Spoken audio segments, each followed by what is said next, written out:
Good evening, everyone. Welcome to the Jeff and Beth Young Athletics Complex and to the Alvina Chen Family Field.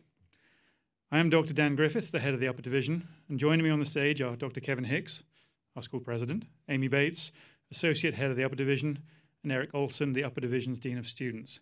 We're also delighted to welcome the chair of the Board of Trustees, Mr. David Colburn, class of 74, in the audience today. And we, along with Stevenson's faculty and staff, trustees and alumni, and the great circle of friends that surround the school, congratulate you on all making it to this day.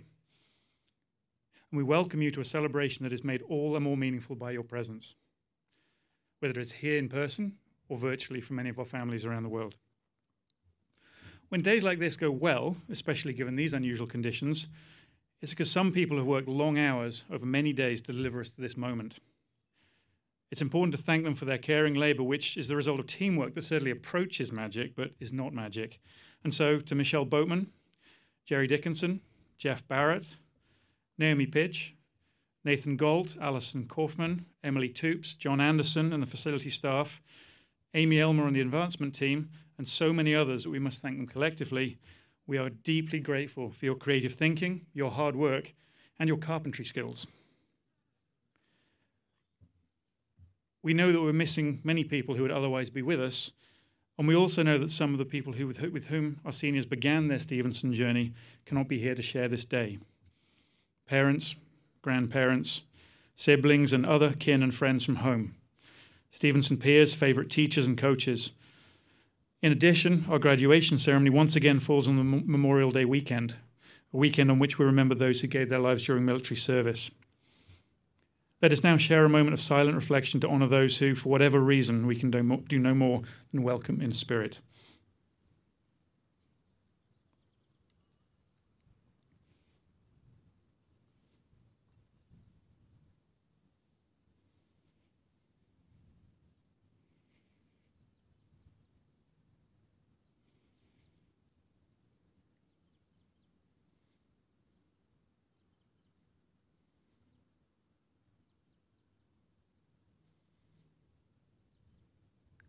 Thank you. And now it's my pleasure to introduce this year's student body president, Audrey Yip, who will welcome you on behalf of her classmates. Audrey.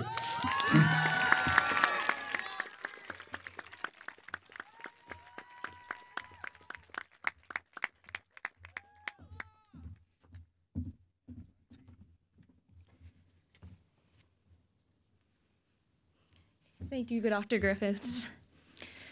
On behalf of the class of 2021, it is my honor to welcome you all here today to join us this evening and to greet everyone watching around the world, including their classmates and their families. For the benefit of those of you who are joining us virtually, we are at our alumni field, the turf and track home to our athletic practices and numerous Pirate victories. Over the past year, we have become experts at adjusting to challenging new conditions and celebrating the available good. In that spirit, it seems fitting that though we may miss our absent classmates in our amphitheater or regret not having as many in the audience as we would want, I know we do not take for granted that so many of us are able to receive our diplomas in person. Ours is a community that appreciates the importance of gratitude in both good times and hard ones. For the class of 2021, this sentiment is especially true, for we recognize how we did not make it to this day alone. We are grateful for our families who have cheered at our sports games, attended our plays and concerts, and have also stood with us unconditionally each step of the way, regardless of their physical distance from our campus.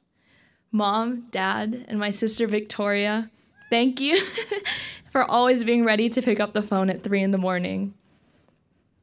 We also give thanks to our faculty and staff, teachers and mentors who impart knowledge and wisdom beyond any formal curriculum, the kind that teaches us poised grace and an open mind. Your determined commitment and creative navigation of remote learning is the reason why we have made it to our graduation today. But you have also left us with practical lessons that will take us far in life, like how the eraser on the back of a pencil can replace the lost back of an earring, or why it might not be the best idea to invest in GameStop, no matter what it says on Reddit. To our teachers who are watching remotely owing to the COVID-19 restrictions, your continued support transcends the computer screens that separate us. Please know that we will never forget the models you have established for the people we hope to become, or in the words of Dr. Hicks, the gift of your example. We are thankful for our peers, for the strength we find in bringing each other up, but also in leaning on one another through times of shared loss. And with one another, we continue to find joy and humor in the little things. Seedlolly is grateful for the times the sun actually shows up. Andrew is happy that the back door to the Learning Commons was closed for 2 years so that he could get his steps in. And Michelle is thankful for Flick because she can't cook. Beyond gratitude, we're also a class of growth, much of which we owe to the challenges of this past year. In light of the pandemic, our class has come to the realization that we are the only ones who can make up for our lost time. We wanted to have a water balloon fight and a movie night, so we planned them. We wanted to establish affinity groups and student unions, so we spearheaded them. This is the beauty of our community and the legacy that the class of 2021 will leave behind. In setting precedents for the compassion, dedication, and tenacity that make up a Stevenson student, we hold an absolute refusal to permit the challenges of the last year, an absolute refusal to diminish the historical role that seniors have always played in modeling these traits for the students that come after us. Most importantly, we are a class that has learned not to look back. In spite of being scattered by time zones, geography, and social distancing guidelines, we remain connected in our spirit of looking forward and making the most of what is to come. We have proven our resilience in waking up for 4 a.m. Zoom classes and in mostly resisting the urges to hug each other our first days back on campus. And especially against a background of this year's dynamic social movements, our collective strength lies in our realistic optimism. One that recognizes our imperfect world as one necessitating change, but drives us to actually do something about it. As we reflect on our time at Stevenson, especially this past year, many of us may not feel ready to leave. We may wish that more of us could be here in person, or that we could have spent more of the year together. But we have more than proven our strength and our capacity to be a force for good. We have redefined what it means to be a community in the face of adversity. And the many lessons we have learned at Stevenson, from our teachers, each other, and ourselves, are ones that will continually guide us on our journeys ahead. So graduates, while we might not feel ready for the world is more than ready for us. And to the parents, faculty, relatives, and friends, together, let's honor the many memories and accomplishments of our graduates. Thank you, and join me in congratulating the class of 2021.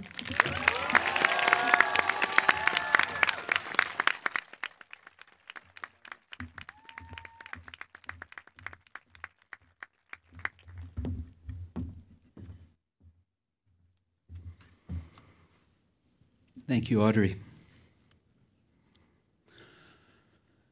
What will you remember of this day? If my own experience at this school 36 years ago is any indication, it will not be much of what is said into this microphone, despite the best efforts of those awarded the privilege of addressing you. You'll remember instead your classmates' giddy smiles, which you will be able to detect beneath their masks, your supporters' overflowing pride, your own sense of relief, and the futile wish that this day and its most delightful sensations, many of which you did not expect, could have lasted just a little bit longer. And all of this is just as it should be. I begin with this gesture of anticipatory nostalgia in order to remind you that the pomp and circumstance of commencement constitutes a ritual not simply to honor your individual achievements and your collective identity as Stevenson School's class of 2021, but also to welcome you into a joyous and dedicated body of alumni for whom the spaces you have these last 4 years been calling your own are the terrain of their memory too. Your relationship to this school is lifelong. And as your journey unfolds, we hope that you will sustain your connections to one another and to the school by way of the Association of Stevenson Alumni, which you will join at the end of this ceremony. As a California school enlightened by a global sensibility, Stevenson is premised on a vision of education as the means by which we discover the world and contribute to its transformation. We believe that one's education is best pursued in the company of others, for others' benefit, as well as one's own. Our Latin motto, suaviter in modo, fortiter in re, gentle in manner, resolute in spirit, inspires humility and perseverance. Our mission includes 3 aims: to prepare students for success in school and life beyond school, to foster their passion for learning and achievement, and to help them shape a joyful life. The 2 students invited to speak today on behalf of their class embody our vision, our motto, our mission, our grit, and our grace. Audrey, who welcomed you in her role as this year's student body president, has brought enthusiasm, inclusiveness, and tremendous generosity of spirit to a role that was especially demanding this year. Our other student speaker, Eliana Heiser, will address you later as the winner of the John Lyon Reed Prize, which is awarded to the senior with the highest cumulative grade point average. And Dr. Griffiths will say more about Eliana presently. Because Stevenson is a pre-K through 12 school, each commencement exercise offers an opportunity to acknowledge those students and their families who have been part of our community for 12 years or more. There are 9 students in that category this year, and their names are highlighted in your programs. Would these students please stand and be recognized as a group? Luca, Dana, Eliana, Cassidy, Tyler, Colton, Anna, William, and Nelson.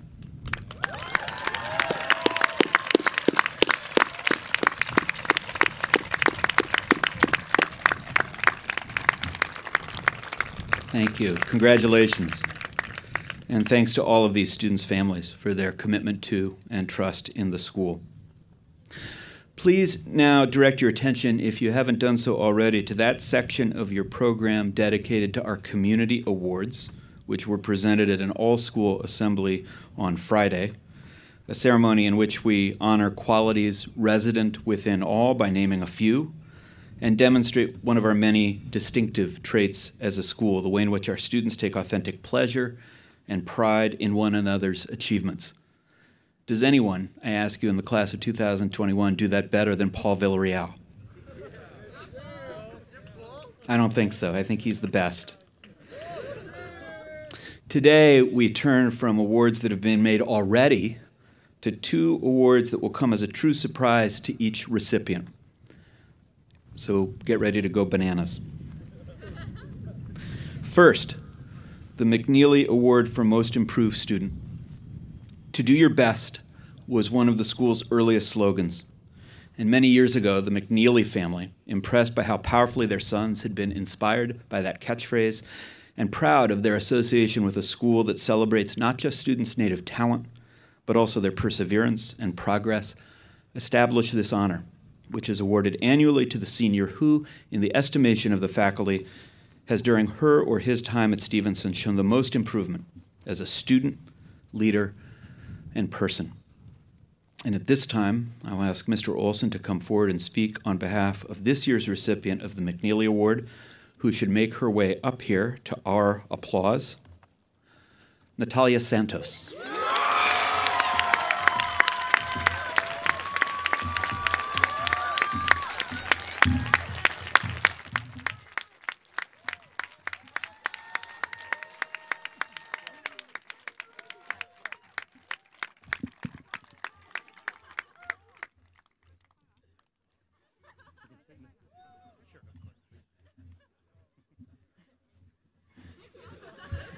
Hi, Natalia.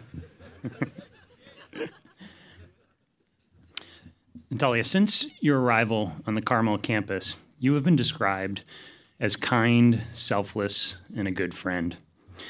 Those qualities have remained steady throughout your Stevenson experience. but we honor you today for your capacity and confidence as both a student and a leader, where you have evolved significantly since 9th grade. In your first year of high school, it was sometimes difficult for you to follow through on your assignments. Procrastination often seemed the norm. Then, as a sophomore and junior, you began to appreciate and take better advantage of your teachers' support. In doing so, you awakened to the wonders of knowledge and the excitement of learning. You paid attention, gained confidence, and began to emerge as a scholar. And your teammates were thrilled to have you back on the basketball court. That brings us to your senior year, when even with all of the challenges of remote instruction, you have excelled. You have become a student who is always positive, proactive, reflective, and responsible. A person who observes the world well and pays attention to detail. Your teachers have affirmed your newfound poise and curiosity, and have welcomed the courage with which you express ideas that invite your peers to nod and expand their thinking. You have leaned into your comfort zone, earned self-esteem and others' respect in doing so, and matured immensely in terms of who you are and who you want to be. As one teacher said it, you have become a citizen of the world. Natalia, thank you for the value-driven leadership you have offered the community and for the trust that you granted those whose fondest wishes was always to have been for you to learn, to grow, and to thrive to your fullest possible extent. Congratulations.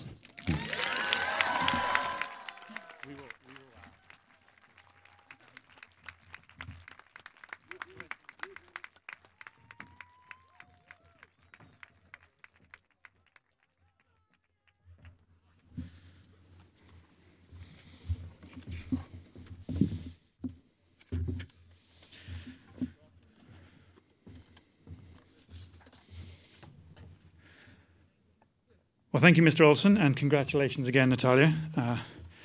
30 years ago, the McNeely family also established an award for excellence in teaching, which is given annually to the teacher who has done most to help this senior class realize its potential. The selection is made by a group of seniors, 9 this year, charged with representing their class.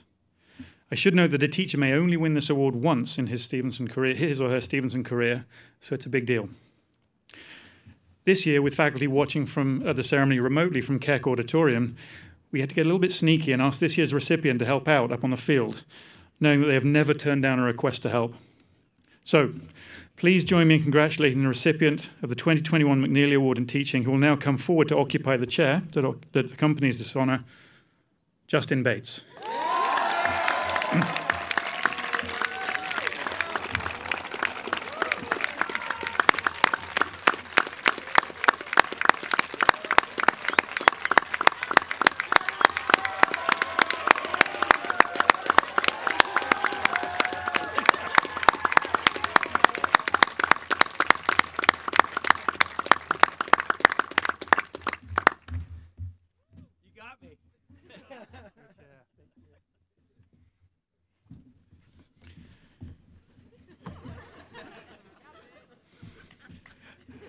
So Justin arrived at Stevenson in 2007, the summer after graduating from law school, to fill in for parental leave.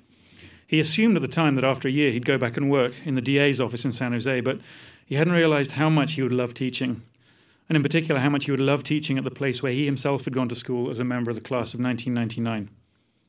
When you speak to him about Stevenson, he lights up. He truly loves this place and the people.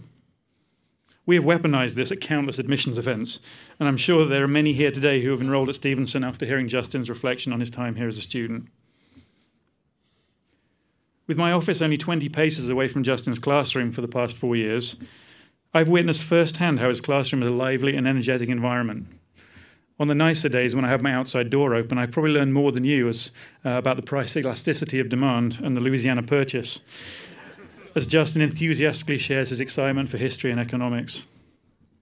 He engages students with his delivery, but he's far more than a performer or entertainer. He is a master teacher who invests hours in preparation and attends to the smallest details of teaching.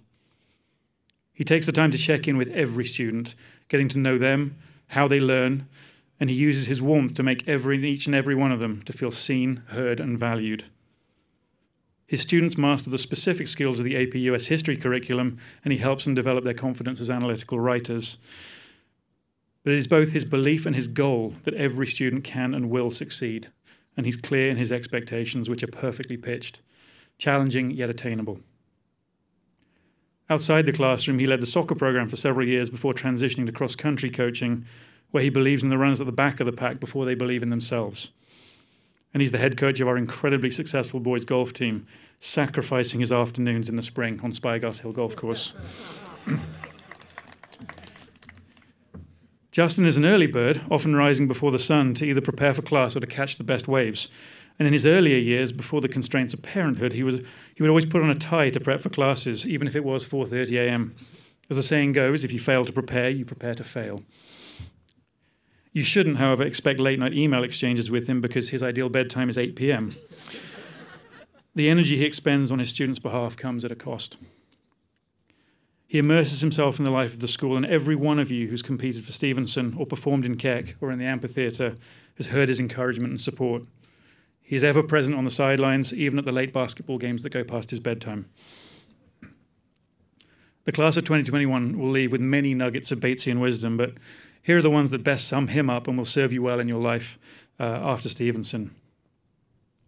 Get out on the dance floor early, both metaphorically and literally, and don't mistake drama for excitement. In selecting you for this award, Justin, one phrase stood out above others in their description of you. The final word, which was said with genuine emotion and gratitude, was Mr. Bates, he's just a good dude. Congratulations, Justin, on this well-deserved honor.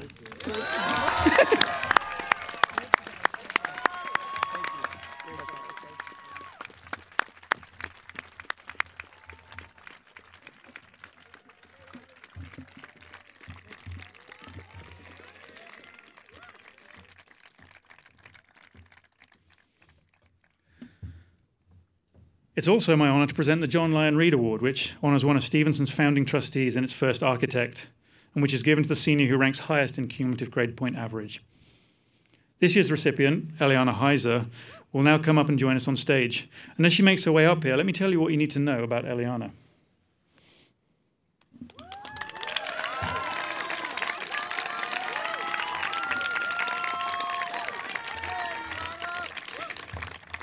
I first met Eliana as an 8th grader. I didn't even work here yet. And she was deciding on the best option for her high school experience. As a fellowing aspiring bird understander, we bonded over goshawks, scrub jays, and chickadees. And much to our great relief, she opted to continue on at Stevenson. And it seems to have worked out pretty well for all of us. Much is rightfully made of Eliana's passion for ornithology and falconry, with her assembly presentation as a 9th grader attaining legendary status, which I believe is the first and only appearance of a red-tailed hawk in Keck Auditorium. And her independent research work was recognized with the Bauhaus Laboratory Science Prize on Friday. But to stereotype her as someone with a singular talent or interest would be doing her a great disservice. As the managing editor of Vailima since her 9th grade year, she saved the school literally thousands of dollars by typesetting each edition herself, a task she completed for this year's edition at 4 a.m. on Saturday morning. She won the Publications Award as a sophomore and has published poetry and short stories in every issue during her 4 years. As someone who very much prefers to be out of the spotlight, sorry about this, she stepped into the uncomfortable and gave us a memorable turn as the housekeeper in the 2018 spring play While the Lights Were Out. Eliana has explored all corners of our course catalogue, taking a full slate of AP and honours courses, complemented by advanced acting, digital photography, statistics, and personal finance. And in her spare time, Eliana served as a sophomore wilderness expedition co-leader. Eliana's about to embark on a year of research and volunteer work, working with raptors around the world, before taking up a place to study ornithology at Cornell next year. Congratulations, Eliana, on the John Lyon Reed Award. I invite you to speak now.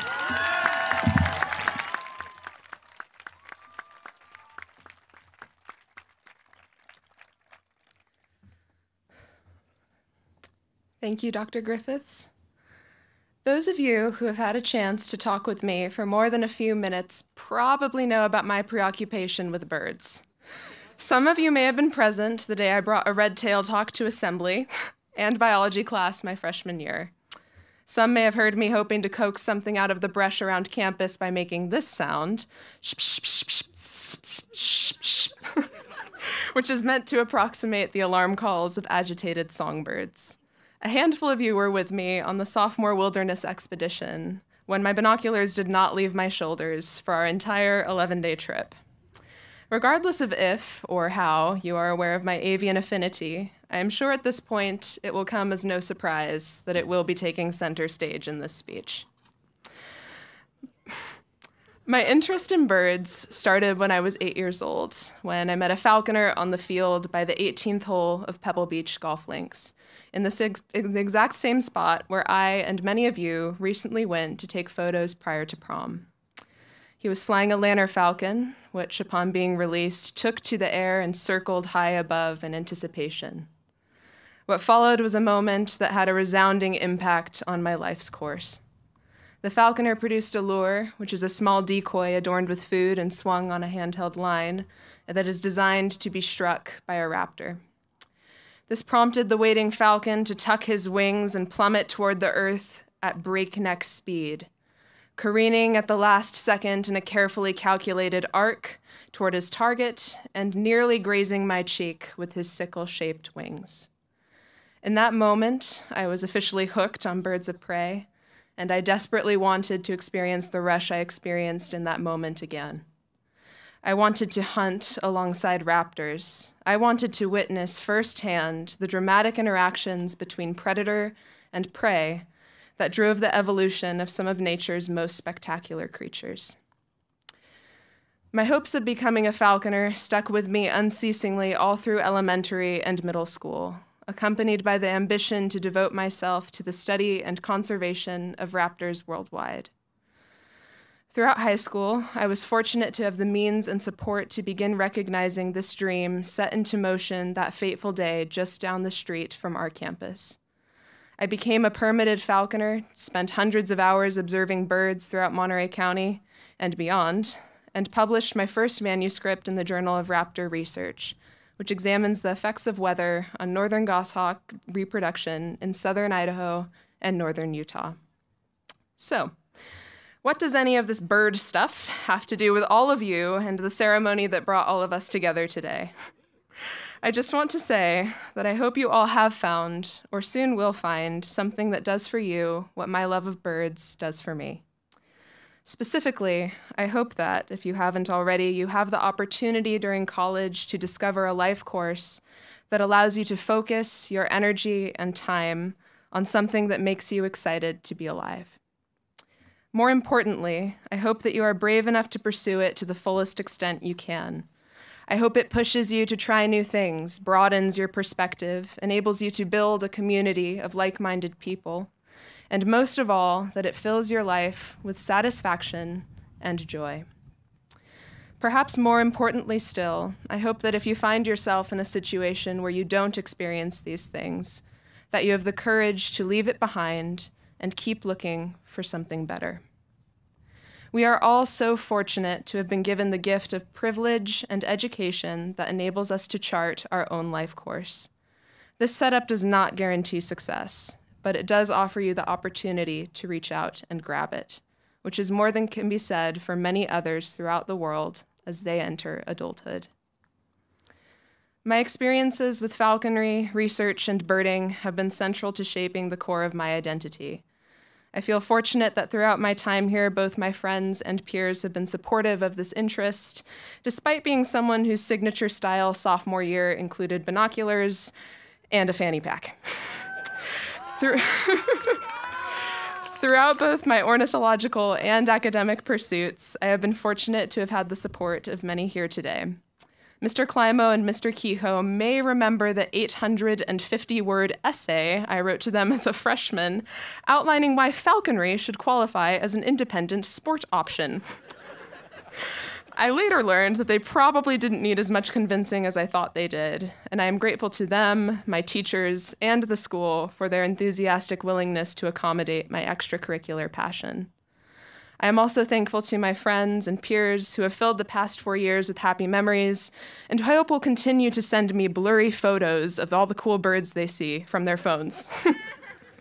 Finally, I am grateful to my parents, without whose love, support, and patience, my time at this school and simultaneous dogged pursuit of birds would not have been possible. I want to leave you with a word that connects back to our central ornithological theme. That word is Zugenruhe. It's a German word without a direct English translation that describes... It's a bird word, okay? It's a German word without a direct English translation that describes the state of restlessness experienced by birds that compels them to initiate migration. A confined bird experiencing Zugenruhe will exhibit agitated behavior, flapping and hopping in the direction where it feels inclined to fly despite the barriers. If your senior spring has been anything like mine, this is probably a state you can relate to. I am excited to say that at the end of today, the door will swing open and you will be free to fly. I am excited to see where your journey takes you, and I urge you to follow your instincts and allow your passions to guide you down the most joyful path ahead.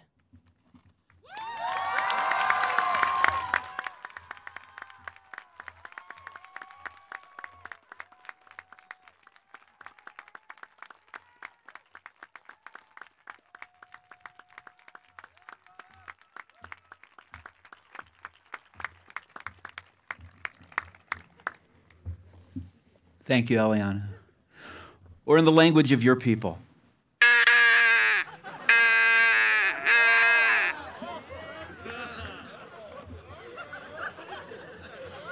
Man, not everyone can do that. They're not getting that over at Catalina, I'm telling you right now. It is now my pleasure to present the class of 2021 for the conferring of their diplomas. Get ready to rock and roll.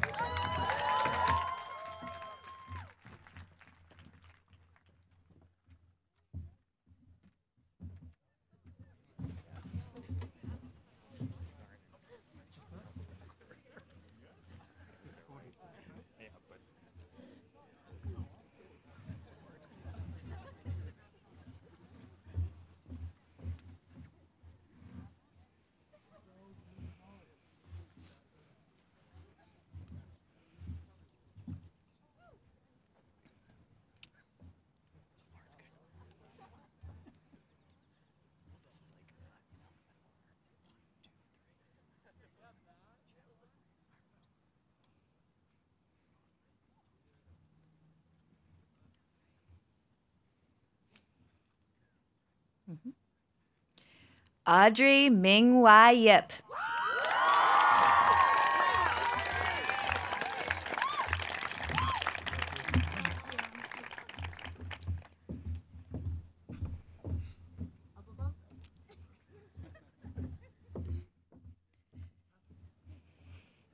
Haoje Tony Chen.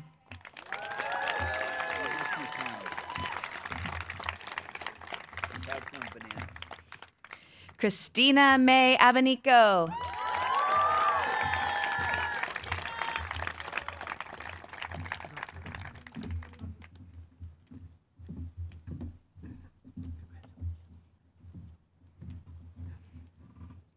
Grace Emma Baldridge.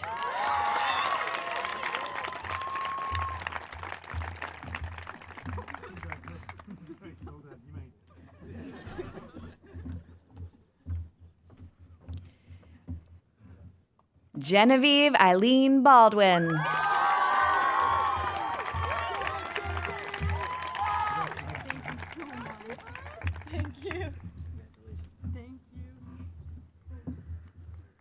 Bennett James Bishop.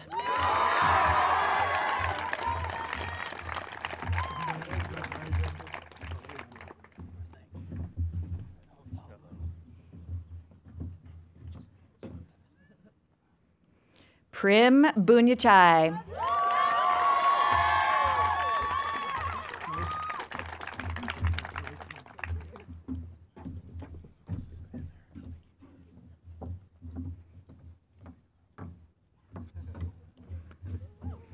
Eliana Booth.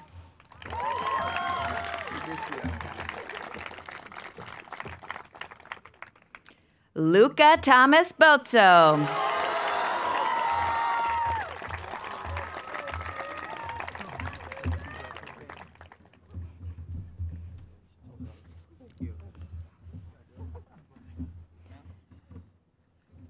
Harold Michael Brindle.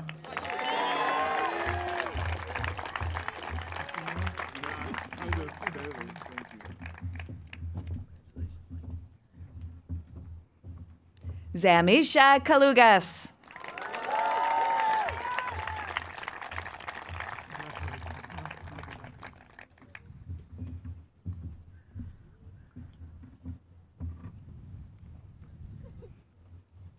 Isabella Carminati.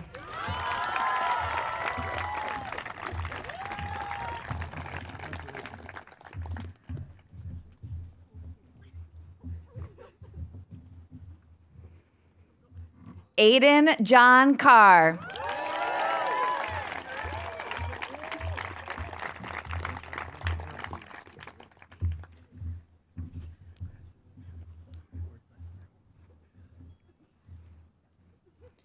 Lily Valentine Catania.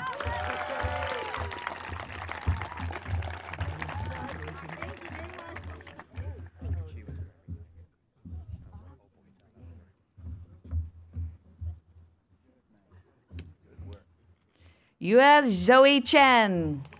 Right there.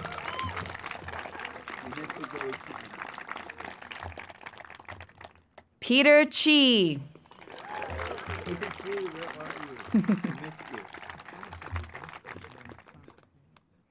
Maximus K. Chimoli.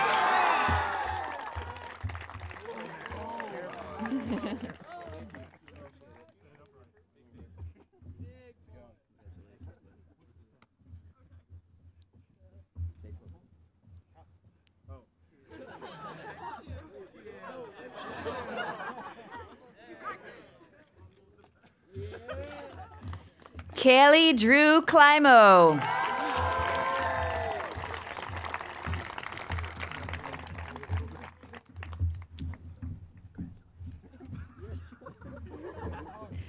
Sean Eric Cornell.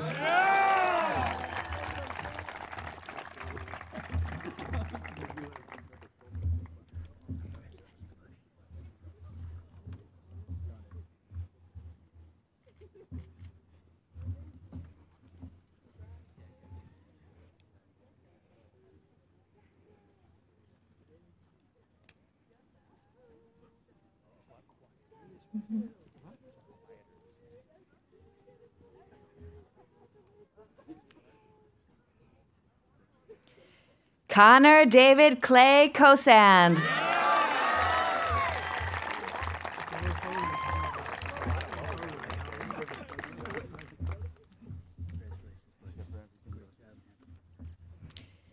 Kyla B. Cotton.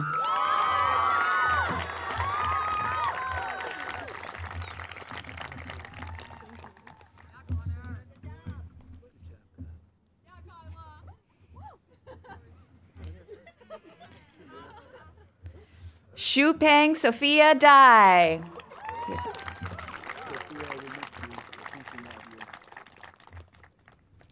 Brooke Ann Domnovitz.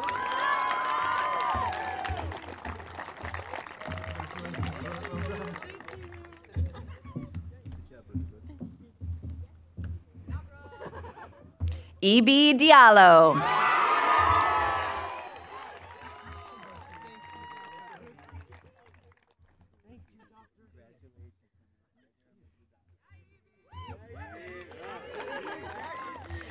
Shinpeng Patrick Jiao.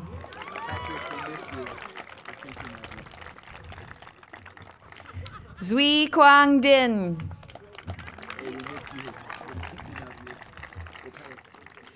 Dana Michelle Denise.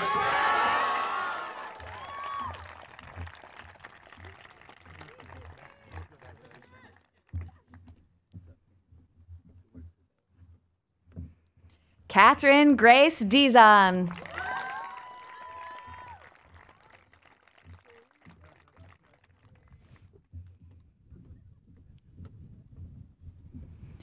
Maria Duda.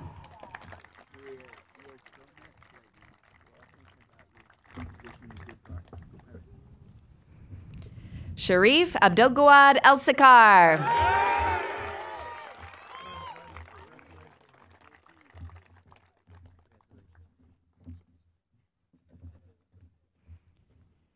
Josephine R. Erdl.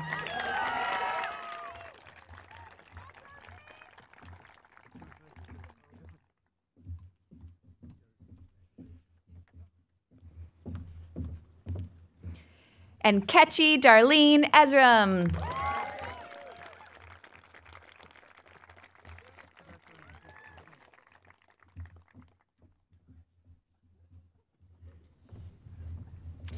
Garrett Zane Pascual Fernandez.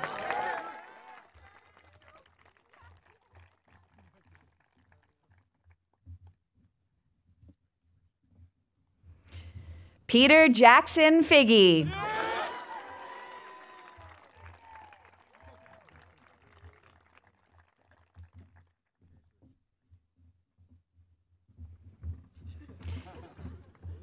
Skylar Franklin.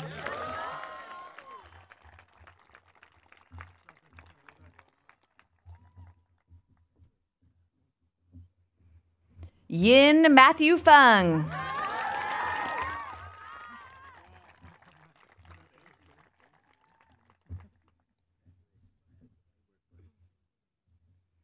Nicole Baini Gao.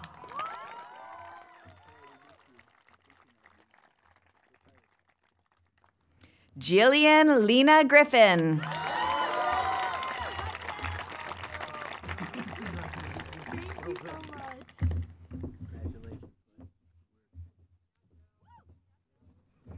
Tia Hui Emily Gu.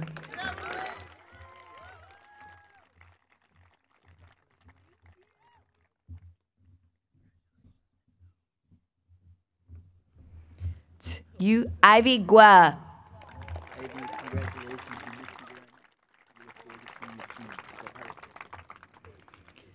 Maximilian Samuel Hagendorf.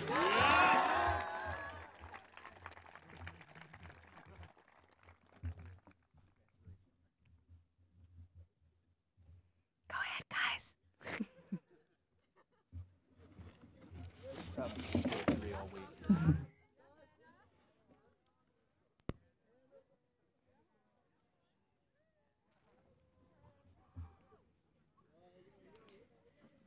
Eliana Heiser.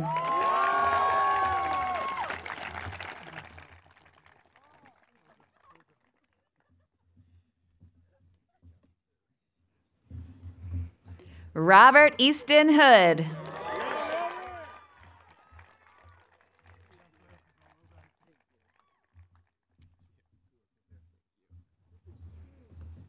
Delaney Jean Horner.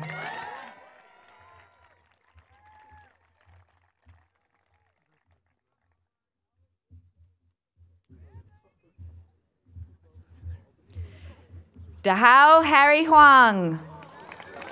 Here, Kevin.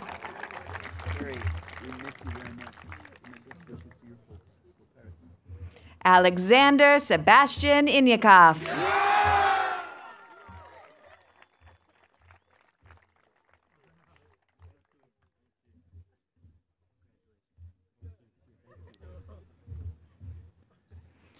Ryan Kim Jones.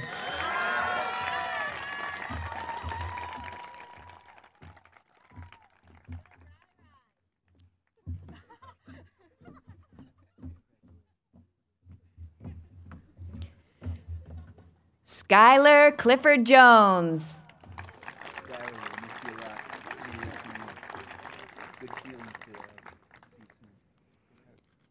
Stella Maxine Carm.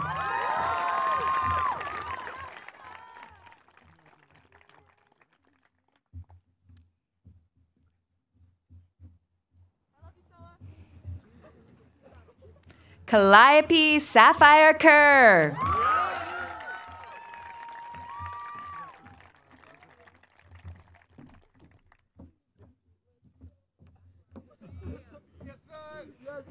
Sun Woo Kim.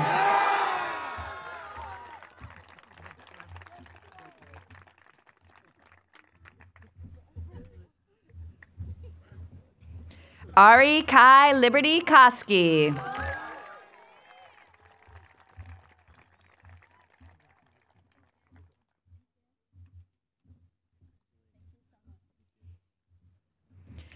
Ariana Alice Kozlowski.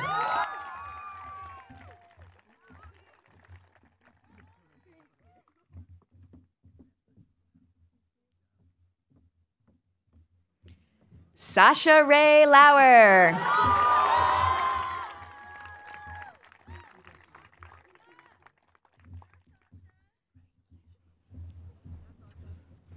Hannah Ruth Lewis.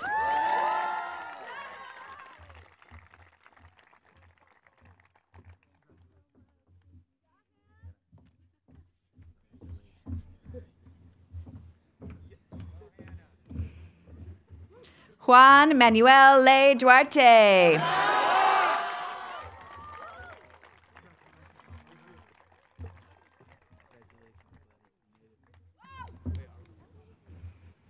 Catherine Lee.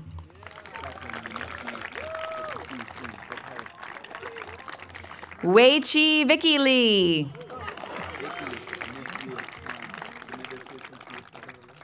Shiji David Liu.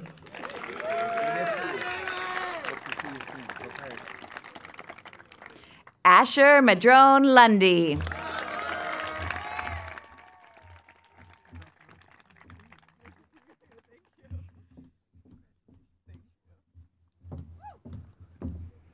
Andrew Samir Mansour.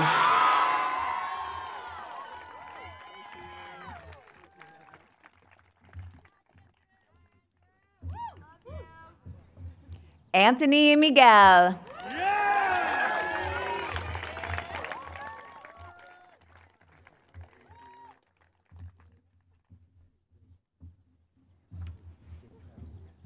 Maxwell Keone Alioka Montgomery.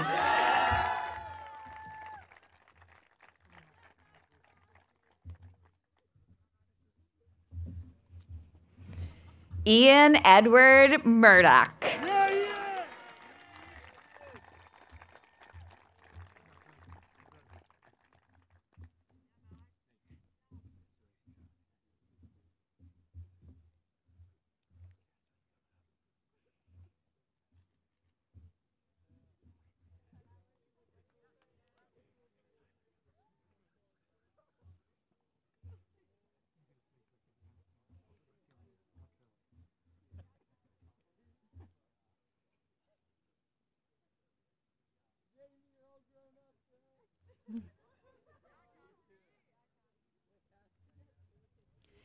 Cassidy Taylor Nowalski.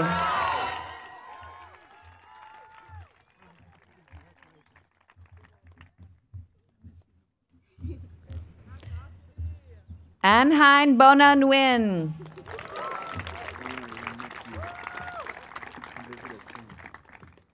James Douglas Nielsen.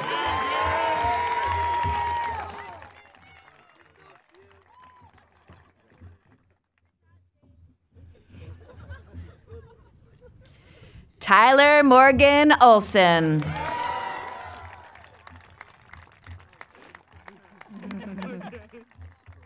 Congratulations, Tyler.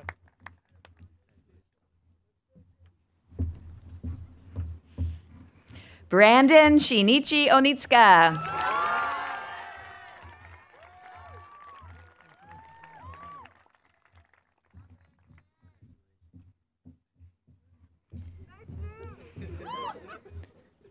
Dev Patel.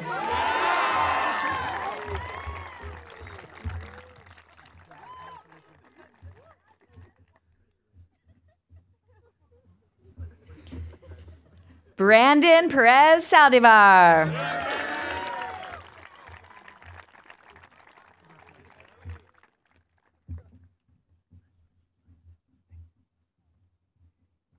Joshua Daniel Payton.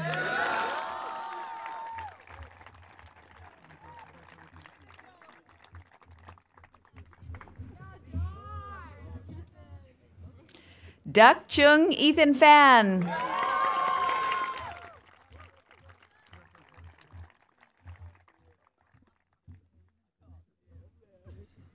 Patrick John Powers.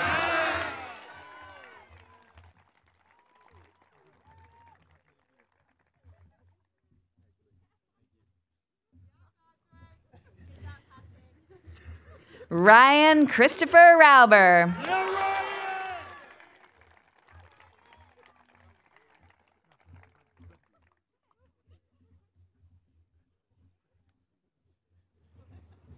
Jay Ree.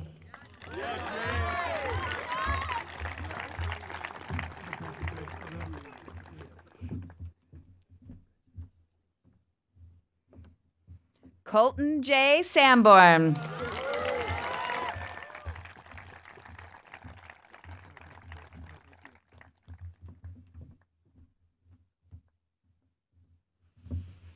Athena Olivia Sanchez Herb.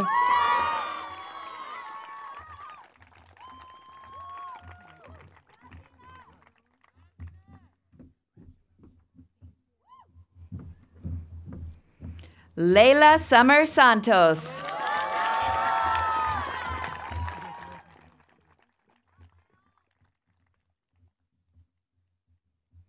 Natalia Santos.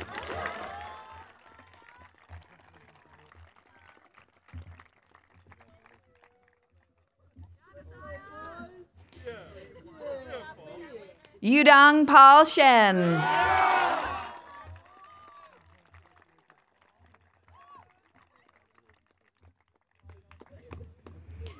Blake Patrick Siemens.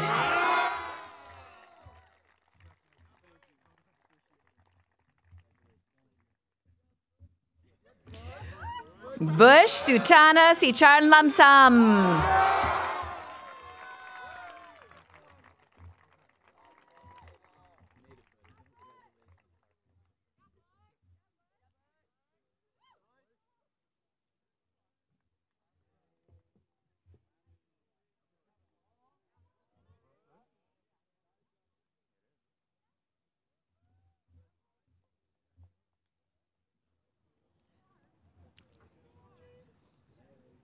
Larkin Blake Stevenson.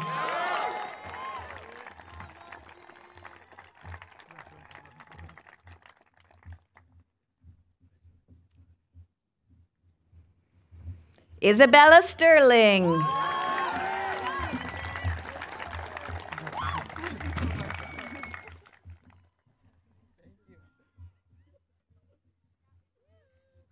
Gabriella Marie Studier.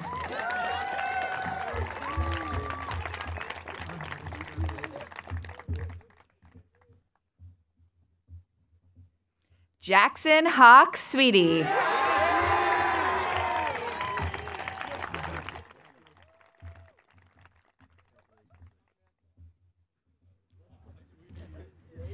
Adrian Ting Yoon Si.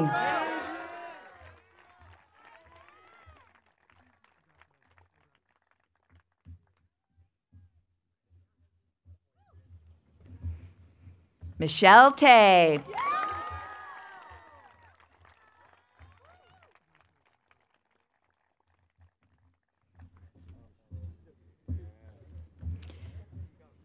Nicholas A. Tom.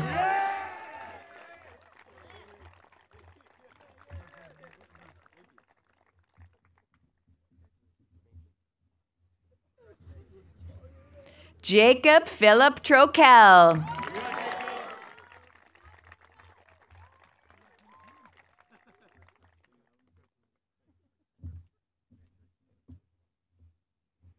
Lonnie Catherine Tuckler.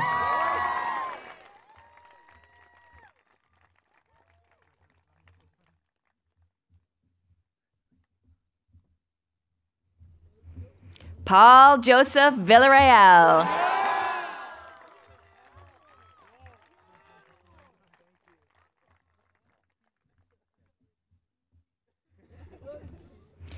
Joycelyn Wadenma Wade.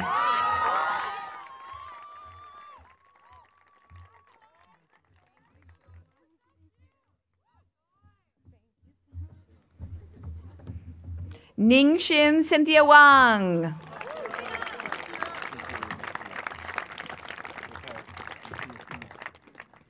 Taichiro Watanabe.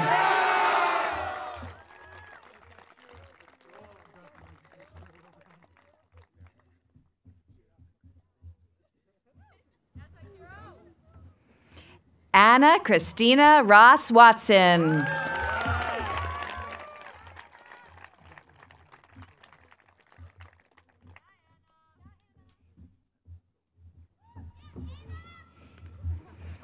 William Joseph Weber.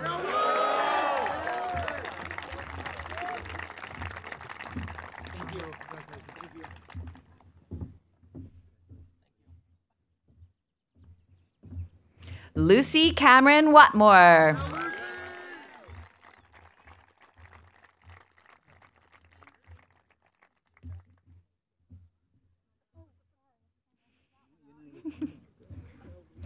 Yutong Stephanie Yang.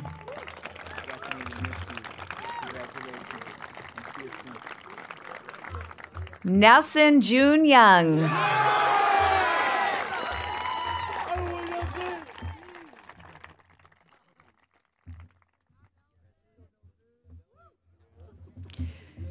Yuaron Jake Yu.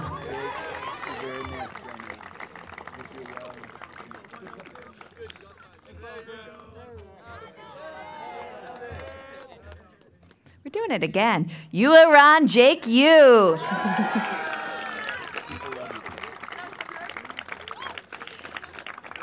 Xiahui Wen Cheryl Zhang.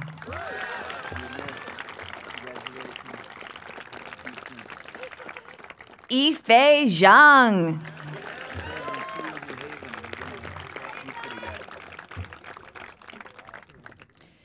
Xia Xuen Rachel Zhao.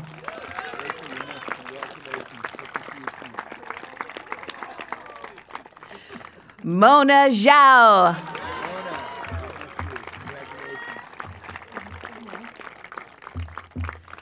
Si Chung Jason Zhang.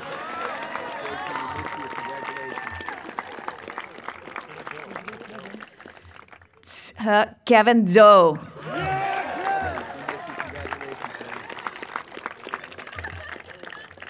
And Silali Siamara Suniga Gross.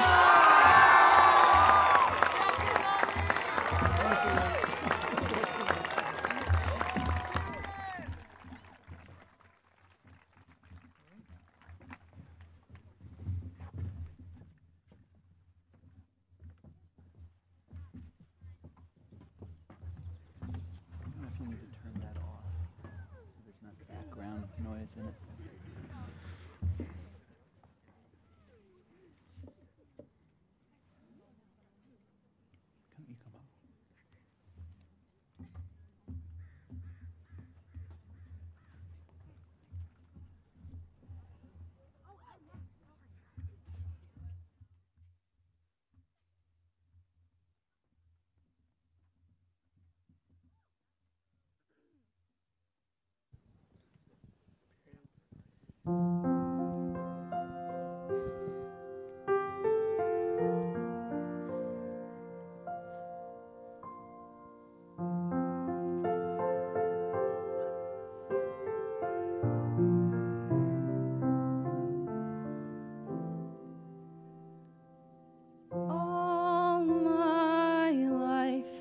You come up.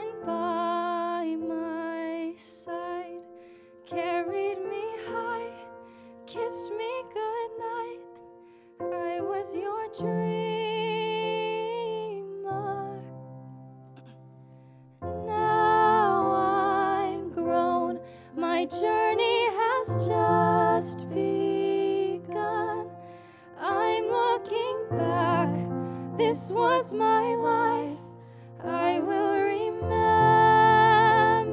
it all. And I thank you for the moments when I learned how to stand on my own. And I'm grateful for the memories of the life and the love I have known.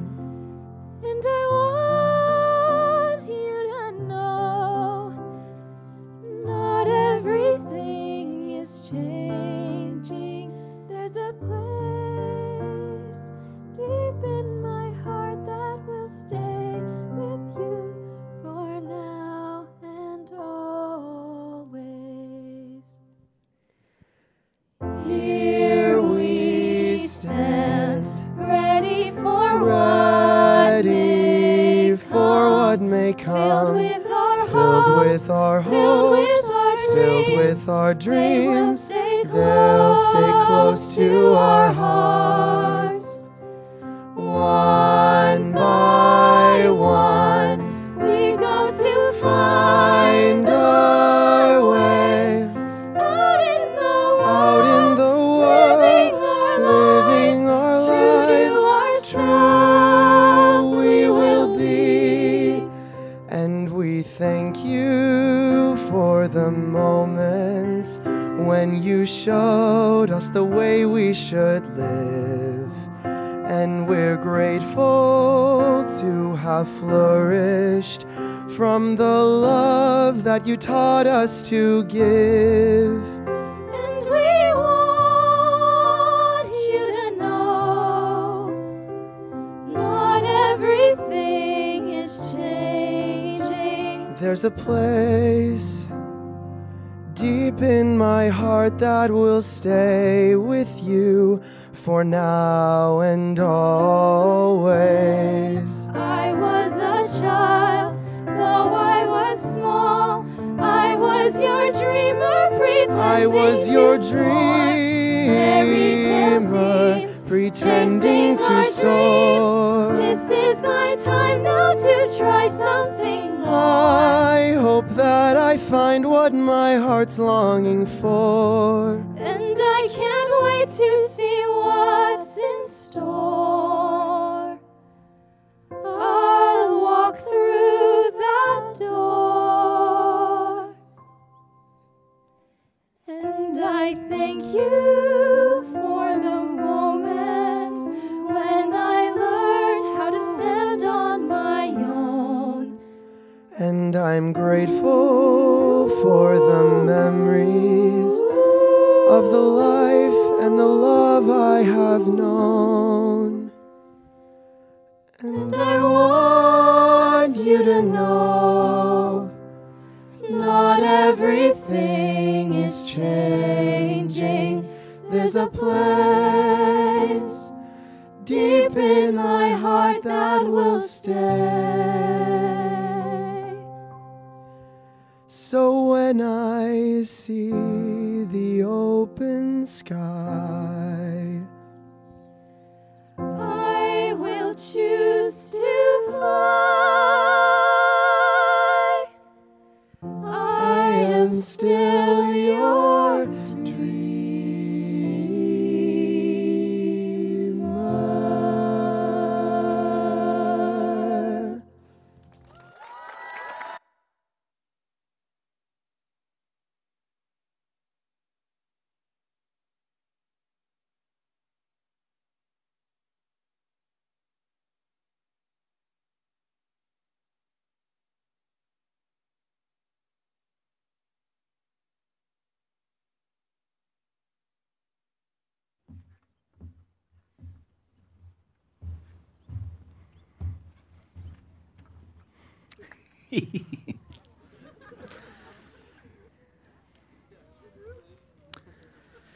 At your freshman convocation, which right now seems 1,000 years and 5 minutes ago at the same time, I shared with you this poem, Entrance, by Dana Joya, a fine California poet. Whoever you are, step out of doors tonight, out of the room that lets you feel secure. Infinity is open to your sight, whoever you are. With eyes that have forgotten how to see from viewing things already too well known, lift up into the dark a huge black tree and put it in the heavens, tall, alone. And you have made the world and all you see. It ripens like the words still in your mouth. And when at last you comprehend its truth, then close your eyes and gently set it free. This poem strikes me as the sort of work that my old teacher, the late Dennis Donahue has in mind when he writes, "The merit of reading a work of literature is that it enables you to gain access to lives other than your own, and it discourages you from thinking that those lives are simply functions of your own." At Stevenson, we aspire to say the same of English 4, play rehearsals, basketball practices, and debates over lunch in the dining hall. They enable you to gain access to lives other than your own, and they discourage you from thinking that those lives are simply functions of your own. And it is in this spirit that I will begin to draw our time together to a close. So as Hamlet's dad always used to say at such moments, "Mark me." From this point forward, more powerfully than has ever been the case before, you will represent in your every action, both observed and unseen, not only yourself and your family and your nation, but also now this place. However daunting it may seem, this permanent, intricate, wondrously malleable association is a matter of fact, not choice. So you must embrace it and never betray it. You must find ways to make it your own and a point of healthy, sustaining nourishment. In doing so, you will discover as you pursue the life of meaning and service to others that is your long desire, that what you have earned in earning a Stevenson diploma is not only a symbol of all that you have learned and learned to do here, but the right and responsibility to represent Stevenson to the world. In other words, if it is in any way true that you are because Stevenson is, it's no less true that Stevenson is whatever you are and will be whatever you become. Now called to the world beyond our forest, you will find a proving ground for what you've begun to learn here of such things, especially over the hard times of the past year, during which time we were apart from one another and often felt isolated and even depressed, during which time millions of people around the world perished, including some who were beloved to us. Seniors, for some but not all of you, I know the pandemic has been your first really hard time. For none of us, I suppose, will it be our last. And in years to come, perhaps long after college, when you've been released from your steady progression from one grade to the next, you may well find yourself once again cast into the uncertain territory between one thing and the next. Kimberly Patton, my wife's thesis advisor at Harvard Divinity School, once noted how often her former students ask as they apply to either doctoral programs or jobs, "How shall I account for the 2 or the 10 missing years on my resume? How should I explain the gap?" Tell the truth, she says. Say, "I worked the night shift in a rifle factory and battled an addiction and lost again before I won." Say, for 18 months, as he lay dying of chronic myeloid leukemia, I held my brother's hand and read Tolstoy to him.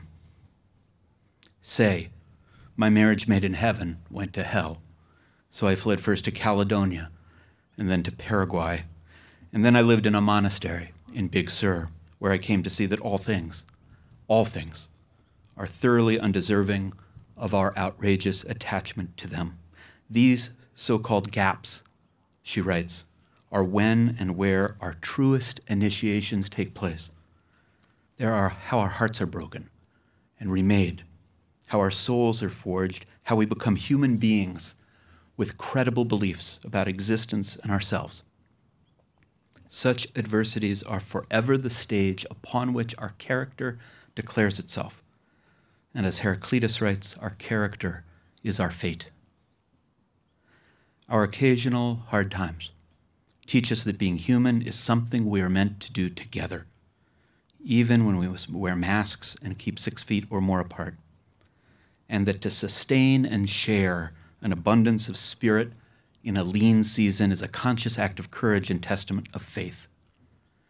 It's only our profound ignorance, Patton writes, born of the most wrong-headed pride, which could ever make us ashamed of such shadows, which are never regrettable symptoms of derailment, but rather always the starting point for everything that matters. It's only our privileged innocence, which we must finally be willing to exchange for our wisdom, which could ever lead us to insist that happiness must always attend growth. This is the economy of experience that Herman Melville has in mind when he writes in the voice of Ishmael, "There is a wisdom that is woe, but there is a woe that is madness.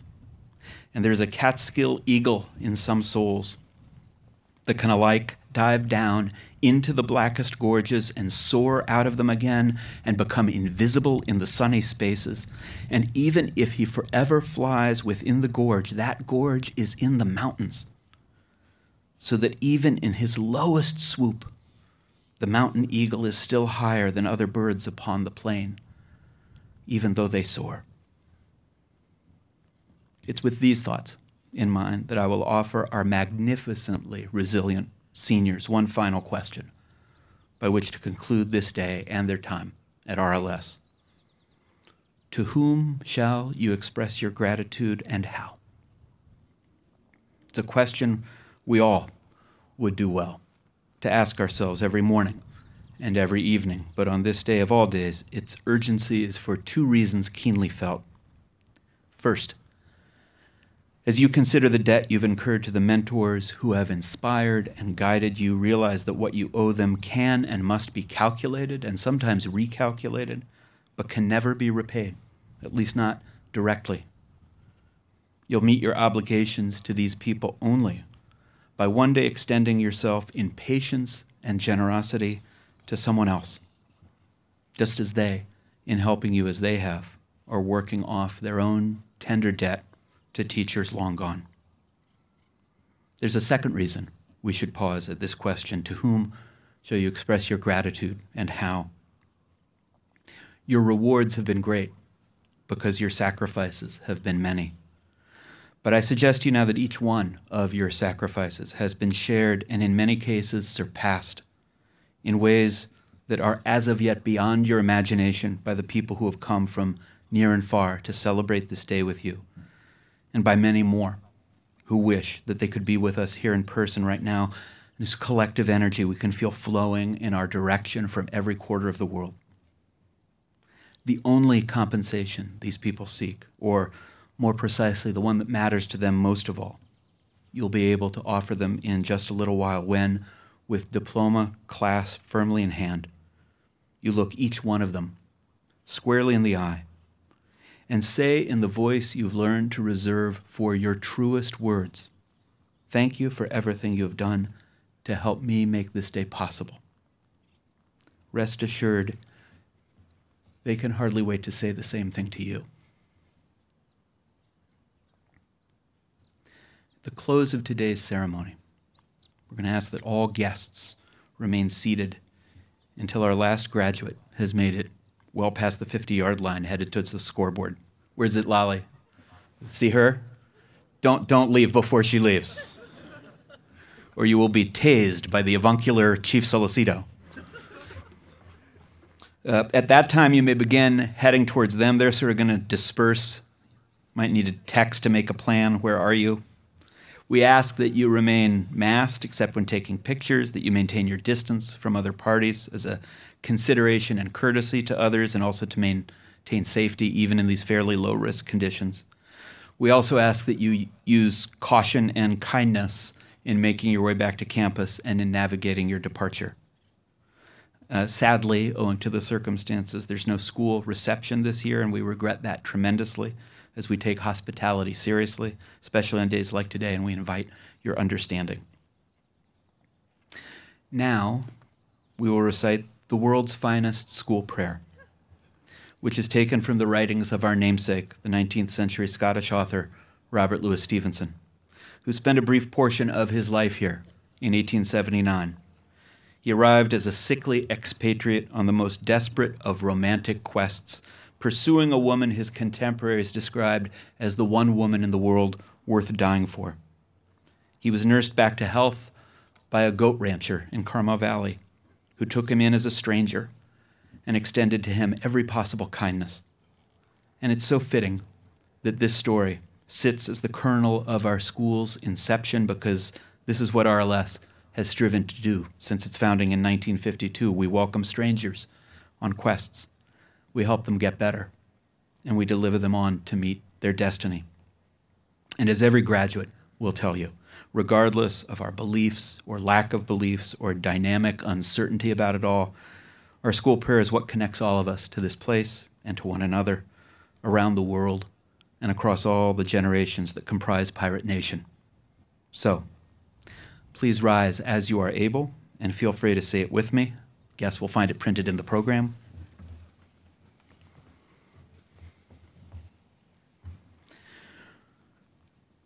O Lord, give us strength to encounter that which is to come, that we may be brave in peril, constant in tribulation, and in all change of fortune and down to the gates of death, loyal and loving to one another. Amen. Oh, thank you. Now, we're going to celebrate the class of 2021 as our students for the last time, and as our alumni for the first time. So take a deep breath. Get ready for your cue.